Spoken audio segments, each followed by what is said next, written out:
5-ci sualla başlayırıq. 5-ci sual en artiklinin işlənməsi ilə bağlıdır. Biz bilirik ki, en artiklından sonra site ilə başlayan söz gəlir. Bir düz. Və ikincidə də eyni qaydanı görürük. En artiklından sonra site ilə başlayan söz. Cavabımız 1-2 olacaqdır. Üçüncü bənddə bu söz European deyə tələffüz olunur. Yəni Y samit səsi ilə. Ona görə burada E artikli olmalıydı. Səhv. Və dördüncüdə bu sözü biz unique deyə tələffüz edirik. Yenə Y səsindən istifadə edirik. Samitdir. O zaman yenə E artikli olacaqdır. 6-cı sual ismi yəlikhalıdır. E artiklindən sonra tək isim gəlir. Ona görə apostrof S olmalıydı yəlikhalı. Birinci səhv. İkincidə çıldırın kökündən dəyişib cəmlənən isimdir. Onu yəlikhalı hər zaman apostrof S ilə düzəlir. 2 səhv. Üçüncüdə moon təkdə olan isimdir. Ay, yəni dünyada yeganə bircə dənə ay var və vahid isimlərin yəlikhalı apostrof S ilə düzəlir deyə 3 düz. Və dördüncüdə də sun günəş vahid isimdir. Yəlikhalı apostrof S ilə düzəlir. Cavabımız 3 və 4 olacaqdır. Yəni B variantı. 7-ci suala baxırıq. 7-ci sualda baxırıq. Birinci tərəfdə told feil gəlib. Feildən sonra obyekt əvəzliyi lazımdır. Baxın, birinci tərəfdə hamısında nə var? Obyekt əvəzliyi var. İkinci tərəfdə isə baxırıq nə var? Qayıdış əvəzlikləri var. Və qayıdış əvəzlikləri nəyə uyğun qoyulur? Mübtədəyə uyğun qoyulur. Burada bu boşluğa uyğun cümləmizin mübtədası they'dir və they'ə uyğun qayıdış əvəzliyi də themselves'dir. Cavabımız B variantı olacaq. 8-ci suala baxıram. 8-ci sualda of all görürəm, in görürəm. Bunlar nədir? Sifətin üstünlük dərəcəsinin göstəricisidir. İngilis dilində bir hecalı sifətlərin üstünlük dərəcəsi onların sonuna est şəkilçisi, qarşısına the artikli artırmaqla düzəlir. Bu da sadəcə D variantında öz əksini tapmışdır. Sifətimiz çox hecalı sifət olarsa, yəni 2-dən çox hecası olarsa, belə deyək 2 və 2-dən çox, o zaman onun üstünlük dərəcəsini the most ilə düzəldəcəyik. 9-cu suala baxırıq. 9-cu sualda biz nöqtələrdən sonra food sayılmayan isim görürük. Variantlardan few'dan sonra, few'dan sonra cəm gəlir. A lot ümumiyyətlə isimlə işlənmir. İsimlə işlənməsi üçün ya o a lot of şəklində olmalıdır, yəni of hissəci ilə birlikdə və yaxud da lots of şəklində olmalıdır. Cavabımız ya A-dır, little, ya da C variantıdır, much. Much'ın hərfi tərcüməsi çoxlu deməkdir, çox-çoxlu, little mənası isə az deməkdir. Cümləmizin tərcüməsinə baxanda nə deyir? Deyir, there is little food left or there is much food left. Çox yemək qalıb, az yemək qalıb. So we need to buy more. Onda biz daha çox almamıza ehtiyacımız var. Bizim nə qədər yeməyimiz qalanda biz daha çox almalıyıq. Az yeməyimiz qalanda elə deyilmi? Onda cavabımız little olacaq. 10-cu sualda biz burada to be good ifadəsini görürük, bad ifadəsini görürük. Nədəsə yaxşı olmaq olacaqdır. To be good at. Nədəsə pis olmaqda həmçinin to be bad at şəklində olacaqdır. Bunu əzbərləmək lazımdır. To be bad at, to be good at. İndi burada da birinci tərəfdə to be gooddur at və ikinci tərəfdə baddir. Yenə at olacaq. Cavabımız C variantı. 11-ci sualda bizdən irregular, qaydasız feillər istəyir. Qaydasız feilləri əzbərləmək lazımdır və əzbərləmişik də və biz buradan demək əzbərlədiklərimizi tapmalıyıq. A variantında stay feilini əzbərləməmişik. Ona görə A getdi. B variantında drop feilini əzbərləməmişik. D variantında bark feilini əzbərləməmişik. E variantında raise feilini əzbərləməmişik. Lakin C variantındakı bütün feilləri əzbərləmişik. Give keçmiş zamanda olacaqdı. Gave, put şəklində və take də took şəklində olacaqdır ki, bunlar qaydasız feillərdir. 13-cü sual zamanlarla bağlıdır. Burada biz next week görürük. Next week nədir? Gələcək zamanın zaman zərfidir və bunu görən kimi ağlımıza dərhal will gəlməlidir. O da hansı variantdadır? A variantındadır.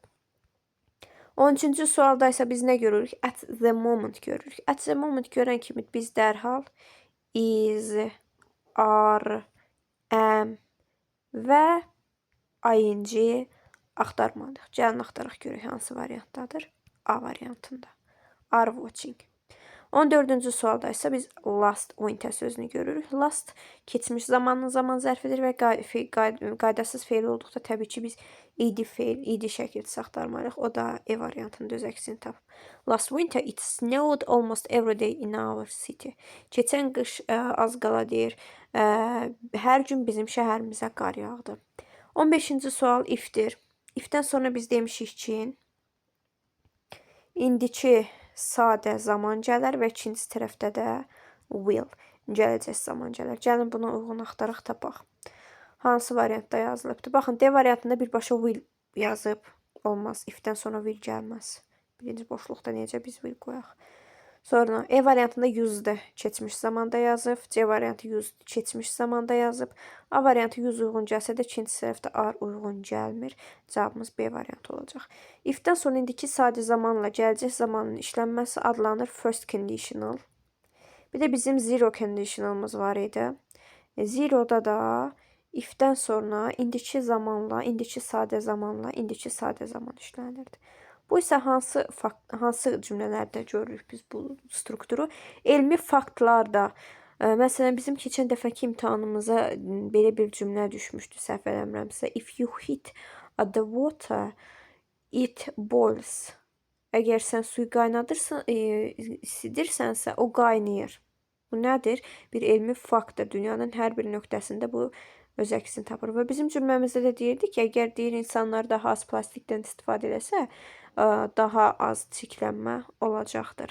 Bəzən məsələn uşaqlar fikirləşirlər ki, hə də müəllim ola bilər, niyə də yox? Yəni bu bütün dünyaya aid olan bir şeydir də. Daha az plastikdən istifadə edirik və daha da azalsın. Amma buradakı cümləmizdə baxın, there is zero-da özündən sonra gələn ismə bax pollution, saymiyəsim, tək isim gəlibdir. Mən orada nətər ar qoyum ki? Bu baxımından da baxanda A variantı səhvdir. Cavabımız hər baxımdan B variantıdır. 16-cı sualda mən while görürəm və while görəndə daha çox davam edici zamana üst tutmaq lazımdır. Bu da D variantının düz əksini tapıb. Deyir, she was washing the dishes while her husband was reading the newspaper. Onun həyat yoldaşı qəzet oxuyanda o da qabları yuyurdu. Hər ikisi hadisələri keçmiş davam edici zamanda görüblər. Burada biz look feilini görürük. Uşaqlar biz demişdik ki, listen, look, keep silent kimi feillərlə əmr cümlələrində biz nə edirdik?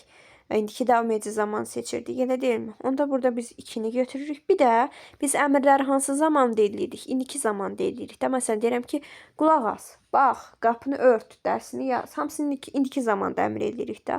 İndiki zamanda əmr elədiyimizə görə bir dənə də biz burada has sent, indiki bitmişi seçəcəyik. Olur, look, the sun is setting. Bax, günəş batmaqdadır. Bir də look, the sun has set. Bax, günəş batıb. Yəni, bu dəqiqə gözümüzün qabağında günəş batmışdır. Burada biz seti qoysaq, set 1-2-3 forması deyən olan feildir. İndiki zamanda da setdir, keçmişdə də. Burada əgər biz bunu indiki zamanda qoymaq istəsəydik, olardı bu sets şəklində. Çünki sun təkdə daxı. Was settingdə aydın məsələdir ki, keçmiş davam edici zamandadır. Biz də əmri keçmişdə vermirik ki. Sonra gəldik 18-ci sual. 18-ci suala baxaq görək məktubumuz, bu fikrimiz, mətnimiz nə haqqındadır. Əziz John, əvvəl Johna fikir verin. Məktubu yazan kimdir? Sarah. Sarah kimə yazır? Johna yazır. Okay. Deməli, bu məktubdakı sözlərin hamısını kim deyir? Sarah deyir. İndi görək Sarah nə deyir? Əziz John, bizim deyir 5-ci günü olası iclasımız haçanı dəyişib? Bazar ertəsinə dəyişib. Saat neçəyə dəyişib? Səhər saat 10-a dəyişib. Mən sizə demişəm ki, AM sözü olanda biz səhər saatlarını nəzərdə tuturuq. PM olanda isə axşam saatlarını. PM axşam saatlarını nəzərdə tuturuq. Aha. Deməli, cümə günü olan iclası bazar ertəsi saat 10-a çəkmişik. Nəyə görə? Cədvəldə problem var idi ona görə. Deyir, əgər ki, deyir, bu vaxt sənə uyğundursa bizə bildir. John soruşmur ki. Deyir, John yeni iclasın vaxtını soruşur. John soruşmur. Burada Sarah məlumat verir. Ona görə A səhv. B variantında deyir ki, hələ də iclas cümə günü olacaq. Xeyr, bazar ertəsinə çəkibdilər iclası. Deyir ki, iclasın tarixi cümə gününə dəyişilib. Xeyr, bazar ertəsinə dəyişilib. Deyir, heç bir problem yoxdur cədvəldə, amma bunlar deyir ki, cədvəlimizdə problem var. Ona görə E variantı da səhv. D variantında deyir ki, indi bu iclas bazar ertəsi olacaq. Tamamilə doğrudur. Cavabımız D variantı. 19-cu suala baxırıq. Deyir, əziz şagirdlər, məktəb bağlanacaqdır. Nə vaxt bağlanacaqdır? Mayın 10-u bağlanacaq. Niyə bağlanacaq? Repairs, təmirlərə görə bağlanacaq. Bütün siniflər və məşğuliyyətlər həmin gün üçün nəzərdə tutulanlar nə edir? Cancelled, ləğv edilir. Cancel nədir? Ləğv etmək deməkdir. Ləğv etmək. Nəysə, xəttim biraz pis ola bilər. Müəllimlər nə edəcəklər? Paylaşacaqlar. Nəyi paylaşacaqlar? Nəyi bölüşəcəklər? Təlimatları sizlə paylaşacaqlar ki, buraxılmış dərsləri tamamlayasınız. Deyir, biz sizdən bu narahatlığa görə nə edirik? Üzr istəyirik. Məktəb şagirdlərinə belə bir mətn yazıb, cümlə yazıb, məktub yazıb. A variantında deyir, bütün siniflər, bütün dərslər may ayının 10-unda olacaq. Xeyr, burada deyir, məktəb ümumiyyətlə bağlanır. A variantı getdi. B variantında deyir ki, müəllimlər instruction, təlimat verməyəcəklər. Mətnimizdə deyirdi, verəcəklər. B variantı getdi. C variantında deyir ki, məktəb may ayının 10-u təzədən açılacaq, əksinə bağlanacaq, getdi. D variantında deyir ki, məktəb mayın 10-u bağlanacaq, düz deyir, cavabımız D-dir. Və E-də də deyir ki, şagirdlər öz buraxılmış dərslərini müstəqil şəkildə tamamlayacaqlar. Xeyr, müəllimləri onlardan instruction paylaşacaq, yəni təlimat paylaşacaq. Independently də müstəqil deməkdir, müstəqil bir şəkildə.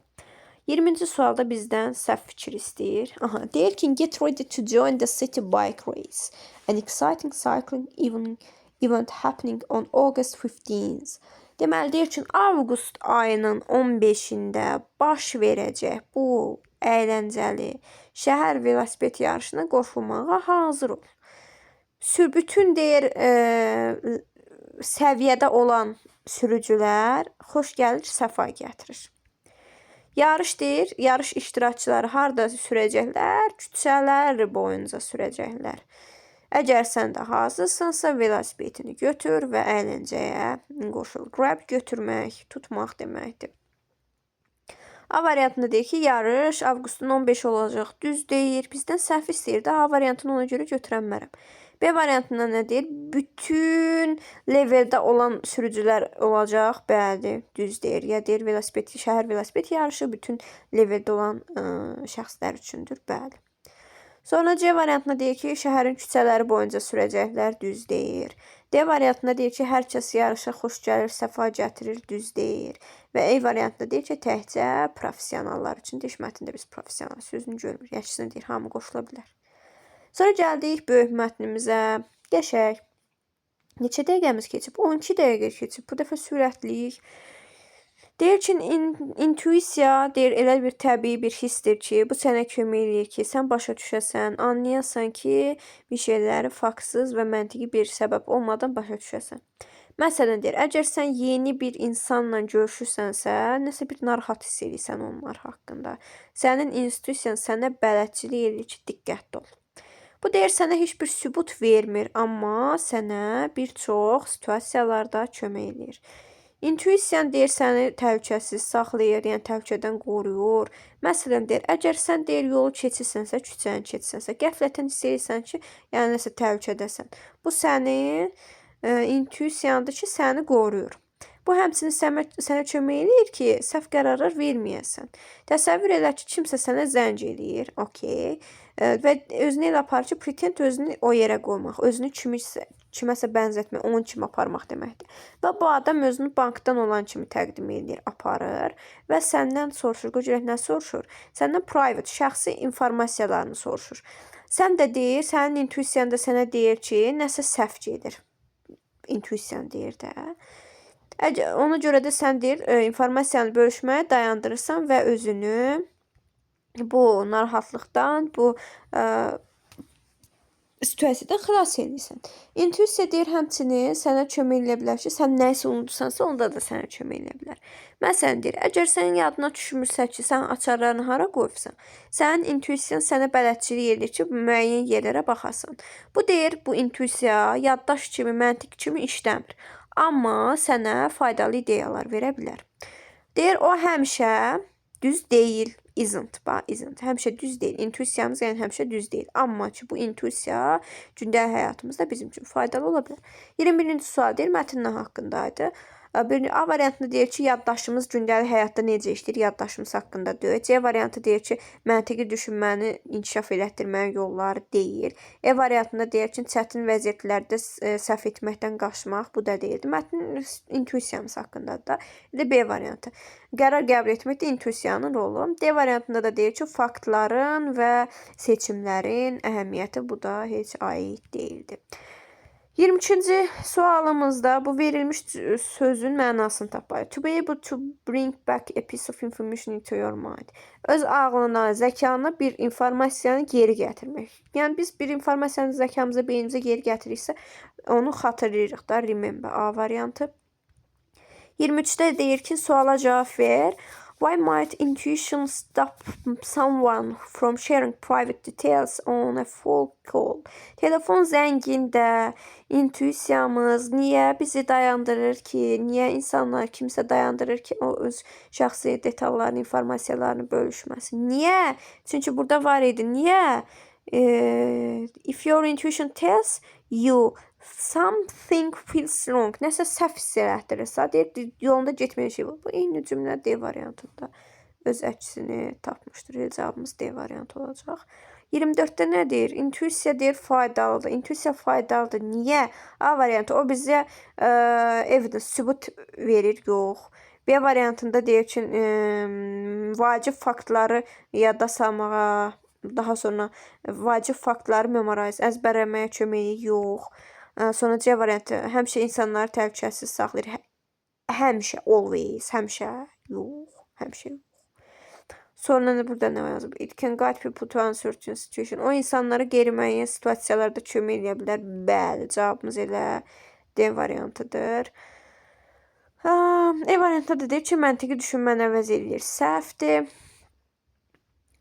Sonra 25-ə baxırıq. 25-də nə deyir? Düz günləri seçin deyir. Birincidə nə deyir? İntuisiyan kömək edir ki, faktlarsız qərar verəsən, bir düz. İntuisiyan həmişə deyir, doğrudur, yox, həmişə yox. Üçüncüdə deyir, intuisiya deyir, insan deyir, şəxsi informasiyalarını verməkdən qaçındırır, düz. 4-də də deyir ki, yaddaş kimi, məntiq kimi işləyir intuisiya, bu da səhvdir. Gəldik, çıxdıq 26-cı suala. Düşünürəm ki, 26-cı sualı hər uşaq fərdi individual yazmalıdır. Və ona görə də hamınız 26-cı sualın yazarsınız, mənə atarsınız. Mən şəxsən yoxlayıb sizə geri dönüş edəcəm.